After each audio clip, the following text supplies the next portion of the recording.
Mike was not someone you wanted to really mess with. I'll put it that way. Okay. Mike knew how to throw him. Like, he knew what he was doing. Yeah. He goes, wait a minute, you guys, it's not like once you turn pro, you can just get anything you want. We get the same stuff you guys get. Yeah. He's like, you take what you can get. He's like, for the USA's, all I could get was this and this. And that's what I used. I used this much of it and this much of it. And then when I did the Olympia, all I could get was this. And, you know, and then he told us, I remember he said, all it takes is one guy at Venice to get busted and everybody's screwed for like 3 months. Hey everybody, welcome to It's Just Bodybuilding Reacts. I'm your host, Big Ron Partlow, and of course I got Dusty Hanshaw and the producer, Scott McNally. Like, share, subscribe, comment, and ring the bell. Yes, and remember, iMutant.com. Get your IsoSurge, get your All In, and everyone should get on the gear. You got your Big Greens and your Mind FK2. Get in there, 20% off. Dusty and Big Ron are your codes. Yes. Okay, so what do we got today? We got Mike Matarazzo. Yes. The 90's legend from Boston. And this is from over at the Mr. Muscle YouTube page. He's got a bunch of these little documentaries if you guys want to check them out. Sport has ever seen. A giant on stage and in the hearts of everyone who followed his journey. With monstrous arms and a presence you couldn't ignore, he won over the crowd without ever needing a single title. But behind that big smile was a story packed with tough choices, painful lessons, and powerful. I don't know his story. Today, you're going to meet the man behind the muscle. So grab your pre-workout and come along, because this ride goes way beyond bodybuilding. The arms on him were crazy. And raw humanity. Mike Matarazzo was born on November 8th, 1965 in Boston, Massachusetts. He's a Boston guy. He grew guy. up in a working class neighborhood where opportunities were rare and everyday life was tough. From a young age, he had to learn how to be strong, not just physically, but mentally too. He didn't come from money and didn't have anything handed to him. He was just a regular kid trying to find his place in the world. Inspired by movies like Rocky, yeah, he was really into boxing. Mike threw himself Was into he? boxing. He connected with the grit, the grind, and the never give up attitude of the sport. I'm going to jump forward a little bit It didn't here. take long for his humble beginnings don't mean small dreams. Mike was What not really matters is someone having passion, persistence, and the guts to change you direction. wanted to really mess with. I'll put it that way. Okay. Mike knew how to throw him. Like, he knew what he was He doing. moved Yeah. to Venice, California. This You know what place I was mean? known as the Mecca of bodybuilding, home of the legendary Gold's Gym where all the icons train. There, he dove headfirst into the pro circuit.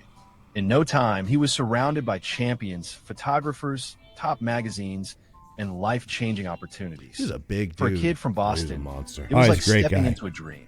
That same year, Mike made his debut at Mr. Olympia, the biggest bodybuilding stage in the world. Just being up there among the giants was already a huge deal. He placed 16th, but his presence made waves. Not just can't because remember of what his year he size, turned pro. but because of the energy he brought. We probably missed His that. I arms probably and skipped calves over were that. already Yeah. insanely Yeah. developed. Two muscle groups that would become his trademarks in the years to come. Arms and What calves. set Mike apart from other athletes was his raw power combined. Yeah, with those natural arms are grace. incredible, man. He wasn't the most symmetrical or the most aesthetic, but man, he was unforgettable. When he walked on stage, the 91. crowd came alive. 91 His arms USA's. measured over All right. 22 inches, around 56 centimeters, and his calves were so massive they looked like they were carved out of stone. His calves A were lot of people saw incredible. him as Yeah. the standard when it came to those muscle groups. Yeah. Do you think there's a specific muscle group that defines a bodybuilder's presence? Between 1991 and 2001, Yeah, those arms Mike are nuts. competed in 7 Mr. Olympia contests. That alone shows how respected and consistent he was. Even without hitting the podium, he stayed competitive for a solid decade, something very few managed to do. His best placing came in 1998 when he ranked 9th, a huge accomplishment considering how insanely stacked the lineup was that year. That was the peak of his career.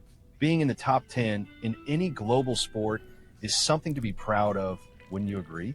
During his journey, Mike got a tempting offer to join the WBF, World Bodybuilding Federation, a new league created by Vince McMahon, Yeah. the same guy behind WWE.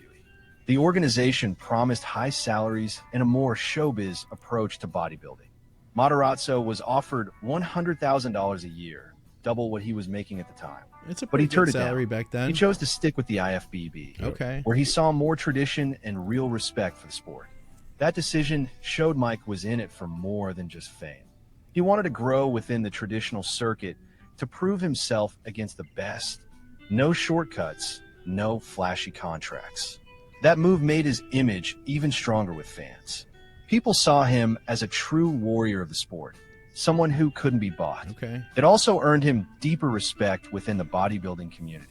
Yeah, that Mike was a big deal about at the growth. time. Do you It was remember about that? consistency. Do you remember people talking about that run? And his connection with the crowd. Back when Yeah. Vince He McMahon could tried to make poach history everybody and without take being them over to It went his up and own down real organization. quick. Yeah. Yeah, the guys that jumped ship, we were like, oh, well, let's see how this goes, but they're screwed. Yeah. Like, if this doesn't work out, they're never coming back. You know what I mean? Who Like, all went over there? Aaron Baker was one of the big ones who was like Yeah. really good, and like a bunch of older guys that were kind of like Mike Quinn Oh, okay. and Tony Pearson and Jim Quinn. Oh, Jim Quinn went too. Yeah, and there was a bunch of guys that went over. Would you be brave enough to Jerry train that Stridham, of course. session with Yeah. extreme gains made him ignore a lot of important He had advice. huge arms. Experienced Yeah, athletes ridiculous. warned him, Yeah. training with bad form will wreck your body. But Mike didn't care. He'd rather lift the heaviest weight possible, even if his technique suffered. And for a while, that actually worked. His arms blew up, his calves became legendary, and the gains kept coming.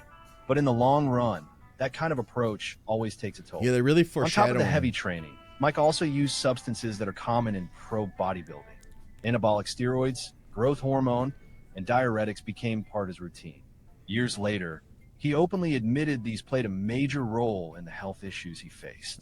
At first, everything seemed under control, but the constant use, mixed with brutal workouts and a poorly planned diet, slowly started wearing his body down. I think The he died first of a big heart failure attack, I came think. in Is that 1993 while prepping for the Arnold Classic. Oh, yeah, he To almost hit that died. ultra shredded look, Mike overloaded on diuretics and potassium, stuff that helps you dry out, but can be super dangerous if abused. On the day of the contest, his body gave out. He had severe cramps on stage, lost partial vision, Oh, God. and had to be rushed to the hospital. It was a wake-up call. Something was Then seriously they were all off. using loop That diuretics moment back was a then turning too. point. Yeah. Until then, Mike thought he could handle anything.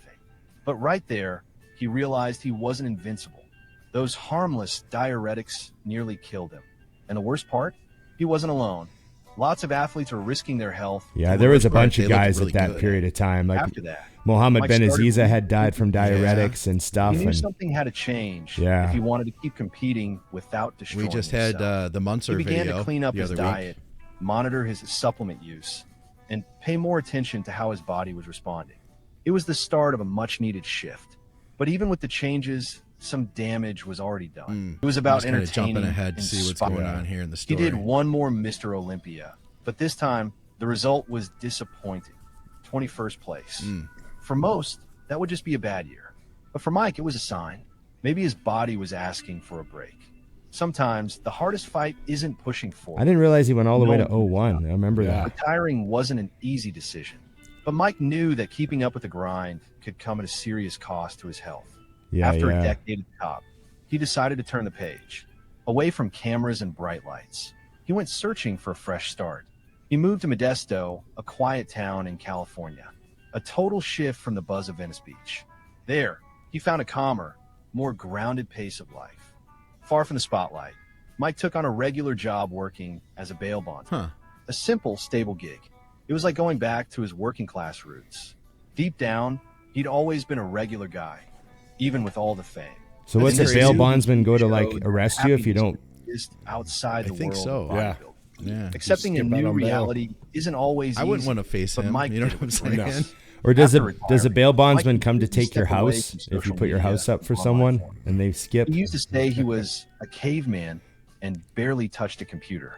That helped him keep his peace of mind. He didn't care what people were saying about him online.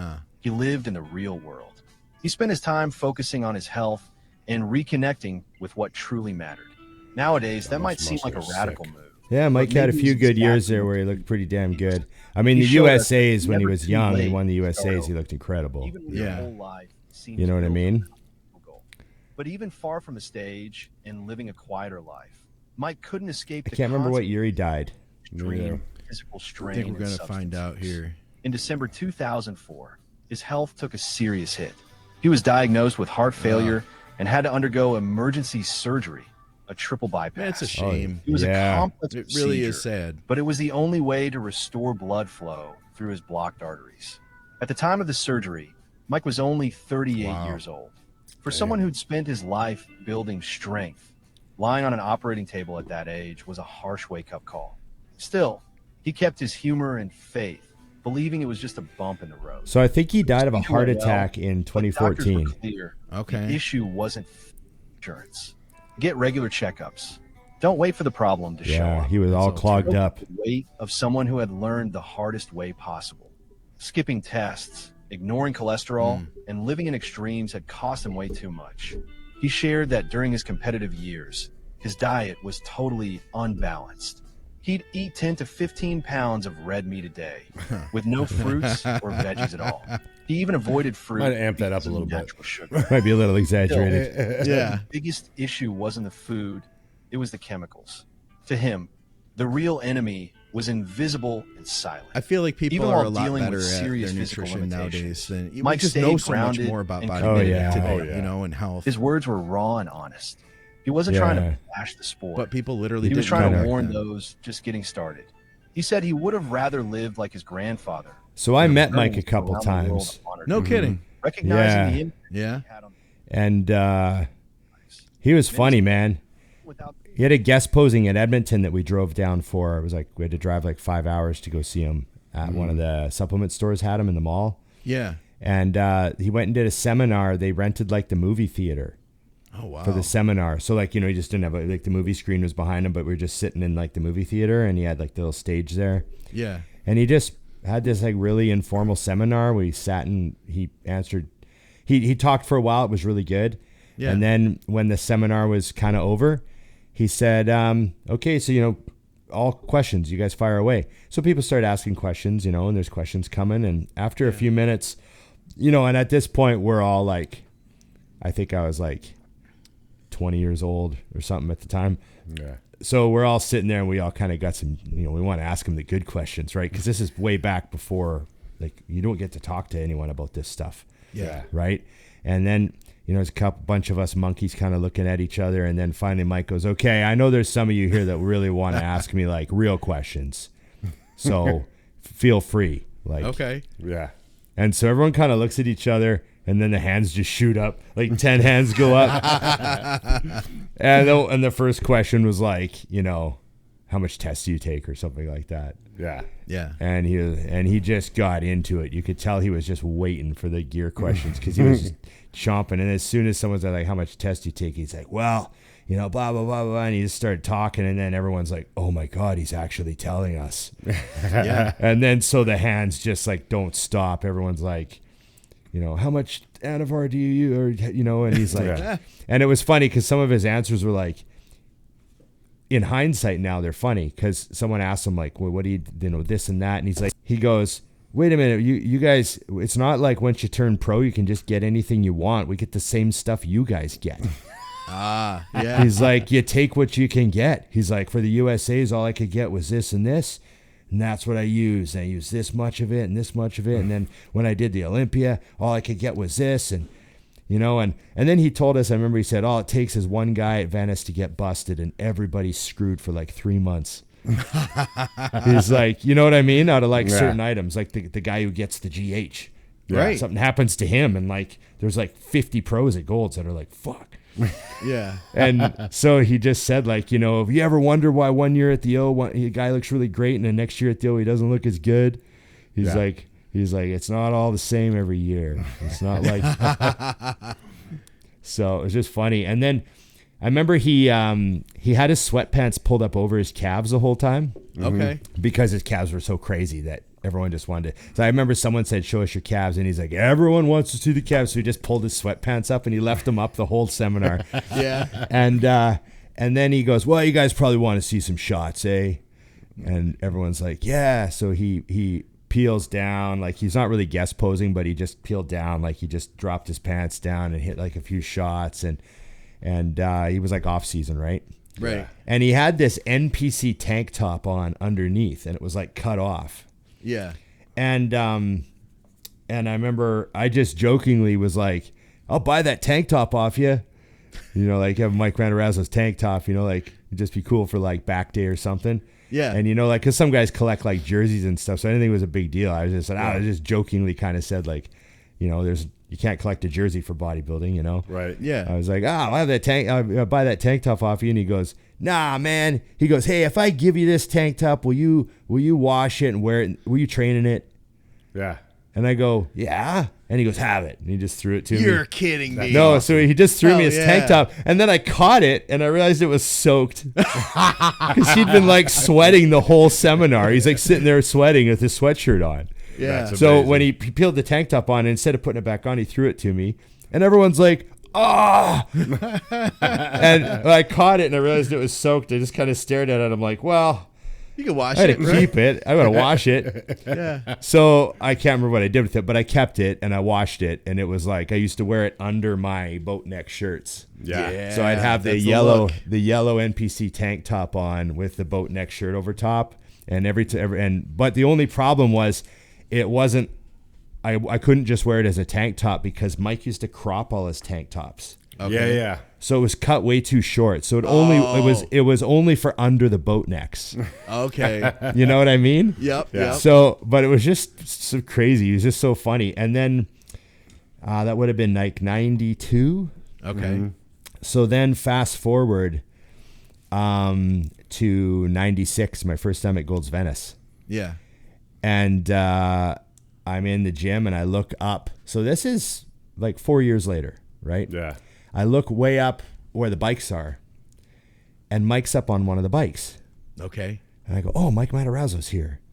And I was like, I'm going to go up and like say hi and just like bug him afterwards, right? Because he's on the bike for a while. And I was doing my sets, I was training, and I kept looking up, and I'm like, oh, he's still up there. Okay, he's not going anywhere. And I, finished doing, I think I was doing back. And I finished doing back, and then I went up the stairs, and as I came up where the bikes are, he like turned and looked right at me. He goes, hey, how you doing? Like I'm walking towards him, and I go, good. And he goes, you're the kid from Canada. You're kidding me. And I go, yeah, Ron. And I like kind of stood sideways and shook his hand because he was still on the bike. Yeah. And he goes, I gave you my tank top. You still have it? Damn, he That's remembered amazing. that. Yeah. And I go, yeah. I go, I didn't think you'd remember. He goes, I remember everybody.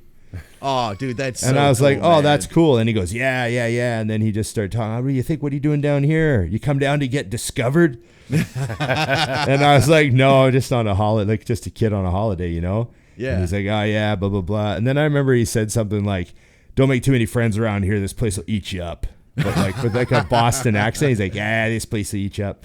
He was just funny. And he was like such a nice guy and personable and totally remembered me. And That blows my mind that he remembered you, Yeah, there's been a few people that really impressed me with like, he was like a good dude, a real good dude, That's so and cool. I heard some great stories about him. Like he was a real boxer. He boxed like for years and years. He came from like a family of boxing, I think. Okay. And I just heard like you didn't like cross a line. Like there was a line, and it's a totally reasonable line. But if you cross it, Mike Matarazzo will fucking punch you in the face. And there's a few people that told me stories about Mike. Like sometimes people at Gold's, you get some crazy people in there that didn't know their boundaries back then. Yeah. Yeah. It's good They learned times. Oh yeah, you learned him quick. Mike around, and he was a big dude. Like, Yeah. it's like you say 5'10", 250 or whatever, Right. Yeah. but like he had like Mitts. big mitts, man. And you looked at it when you talked to him, his neck. You were like, God damn, how hard would you have to punch this guy in the head? Because the neck is just so big. It's not gonna like, give. No, like the neck, you'd just be like, I would not want to ever be in a problem with this guy. Yeah. I've got a little bit of training footage of him. This is a short little clip, some arm workout stuff from 93 here. It's classic, Time to go to the training. Today I think we're going to do some guns. Or arms. Arms. Okay, that's what I'm in the gym lingo. I just got off a plane. I'm a little tired right now. So I'm going to do a little stretching out if you don't mind. My hair's a little messy. There he is at Gold's But Venice. I don't care. And neither do you. What an accent. You don't want to see look. You want to see my arms, don't you? Right? You can tell he's a character just from Yeah, that he was intro. total character. Yeah.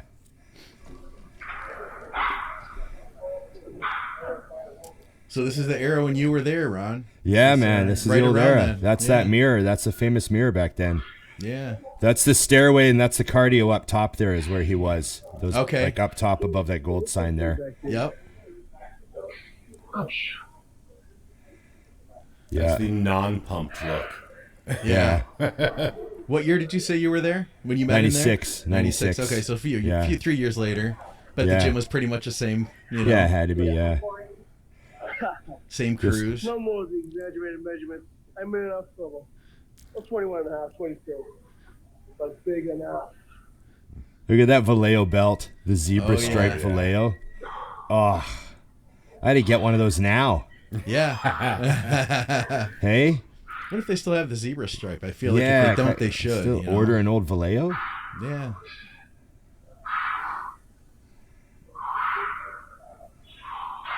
Training arms. Old VHS tape here. That's amazing.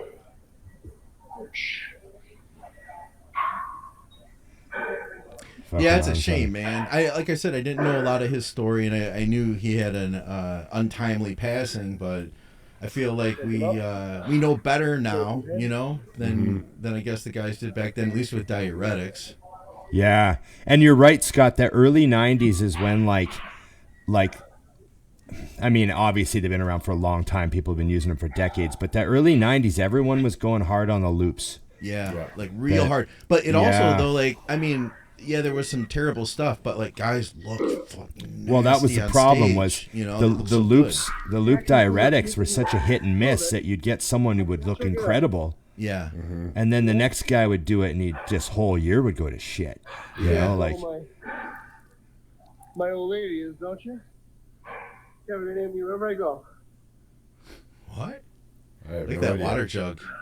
That's going to be difficult to drink out of that. Yeah.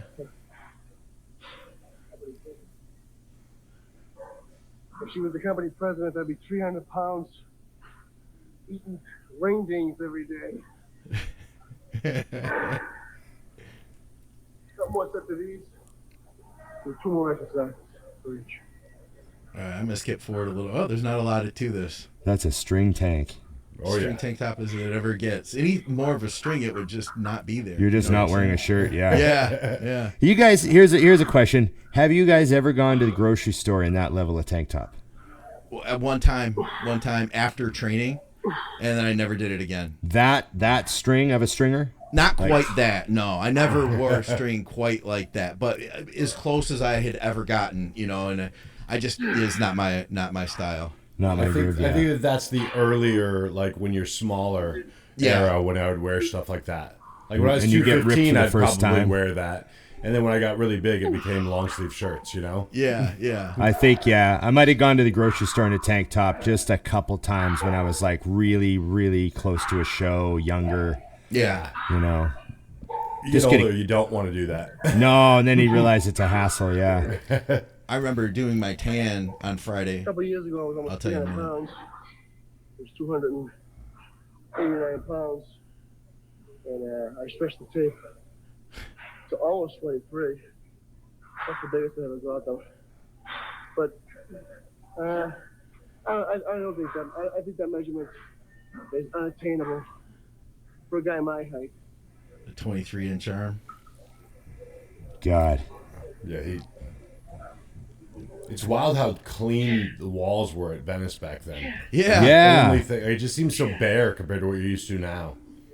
That's the bicepinator. That's that the one my, that I use. I love that I like thing. that. Yeah. machine. Brain's got that in his garage. Mike.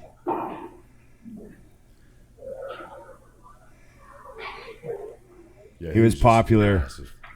He always had a lot of fans lined up to meet him, and Used to be about it, children. For my pre-contest arm workout, so like I said, the mass for me right now is already there. So I'm coming to the gym now, see yourself from a show. Seattle Classic. And I basically try to engorge him with blood. Engorge him. Don't want to injure myself. So Mike is a guy, I can't help but think this. Yeah. He wouldn't have made much money from bodybuilding. Yeah. Do you think he might have had a weeder contract for a while? You know, he was a magazine guy, so he might have been paid for a while. But check out the show. Keep in touch. And don't forget about me. Check this out. But he would have been the type of guy that would have really benefited from what we have now with the phones and the Instagram. Because he had a personality and he was funny. Yeah, you could see it just in this little clip, you know? You know, there was the way he talks to the camera. He's like totally on board with the whole, you know, talking to the fans, saying, you know, you guys want to see arms, right? You know, like some guys didn't. Muscle Magazine video too. Some guys didn't quite get that, you know. And Mike, and you look now and you're like, he would have done pretty damn good now. Like he would have been able to make more money. He would have been more well known. He would have been able to get himself out there and talk to people and you know, because just think of all those guys that were really good, like the vicious competition to even get a pro card back then. But then they get lost in that, like, I can't compete with Flex Wheeler and Chris Cormier, and like I'm not going to ever be those guys. So now I'm like 20th at the Olympia, 16th at the Olympia, and the money is just, it's hard. But nowadays Mike would have been far better off. Rolling it, he would have been for sure. You know, who wants to listen to him talk about arms? You know, like everyone would have signed up. Yeah, he'd have his own like calf ebook, you know. He would have gone through all that whole phase, the ebook phase or the ebooks. Yeah, they still do it, man. Especially if you got a big YouTube channel, you know. Yeah. I should do my own calf ebook. That gives me some ideas. Yeah. No, I know. Is it good? I haven't thought about Mike for a long time. Yeah. You know, it's cool. It's cool to learn a little bit more about him today too. I also stole a signature line from him. There's two things I write on my photos. The one that I write the most is "Train Like Hell." Yeah. And I stole that from Paul Dillett. And he wrote that on a photo for me once. And I still use it all the time.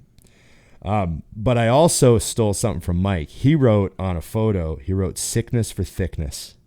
And I've written that on a whole bunch of photos, "Sickness for thickness." And awesome. I always laugh a little bit when I write it on a picture because no one else knows where that comes from, but I stole that. Mike wrote that on my picture, and I remember looking at it and going, oh, fuck yeah, sickness for thickness. And then now, actually, it's a little joke with Dusty and I. It's what I write on the ladies' pictures. I write "Train Like Hell" for the guys, and then if it's like a lady, I write "Sickness for thickness." She doesn't know. It's just for her. But she does now. Yeah, everybody does. It's my own little inside joke. So, but yeah. Thanks to Mike. That's classic. You know, you got to take a little bit from where you come from and give it back to the world, gentlemen. Roll it through. You know what I mean? I love it. Yeah. So, thanks for that, Scott. That was good. That little was memory fun. lane. You know, like I said, I learned a little bit too because I didn't know a lot about him. I knew his physique, but I knew it was untimely that he passed, but I didn't know much about his story or that personality. Man, I want to see more of his stuff now. You know, if I can find it. Yeah. He also knew. Like I remember at the seminar, he was telling some stories. Yeah. Like we were all just jaws hanging open. He didn't give a fuck. He just let it all out there, huh? Yeah, like he's like, yeah, you know, we used to go to this guy's house to get gear, and he was like sketchy. He had his, and he's talking about his guns laying everywhere, and the guy also sold pot. Oh god. So then you're like, there's like, and back then, you know, like weed was super illegal, right? Especially in the States. So he's like, yeah, so you got these sketchy like dope heads coming over to get their weed, but then you want your gear, and you're passing them in the hallway, and you don't know who. And he just told me how sketchy it was. I'm not coming over anymore. You got to come and meet me, like. And he's trying to like get his gear dealer to like come and meet him, and. I mean, we're all just sitting there like, he's telling this story at a seminar. Yeah, at a seminar. We're all like, keep him coming. Yeah, keep him coming. Roll through. Yeah. Then people like, don't ask questions, don't interrupt him, just let him talk. Yeah, you know. And he just didn't care. And then he told a story about some guy like trying to rip him off at a deal, so he like punched the guy out, and like he's just sitting there talking. Like everyone's like, I can't believe this is happening. Yeah. You know? That's amazing. Yeah. You're yeah. expecting like, well, I do 3 sets, And And the 3 supplement sets. store, Yeah. the supplement store owner's sitting right there. His head's exploding. He's like looking at the crowd, like, "Is this okay?" Yeah. So That's yeah, amazing. good His times. creatine, in the morning I take 10 grams. Yeah. But if you open your mouth like that, you're gonna get shut up. Someone's gonna shut you up. That's Just- amazing. Yeah. No, it was like one of the greatest seminars I ever went to be honest. That's wild. So, how do they get better than that? Yeah. Yeah. Tough to beat. Yeah. Okay, gentlemen. Remember, like, share, subscribe, comment, and Ring the bell. that's right. Remember, imutant.com. 20% off. Avoid people. Get your all in. Get your ISO surge. Get your Mind FK. Get your big greens. You need that 1 gram dose of spirulina. And everyone should get on the gear. Okay. Thanks, gentlemen. It's been Dusty codes. Yes. Yeah, Big Ron Ron Dusty. Use them. It's just Save that money. bodybuilding reacts.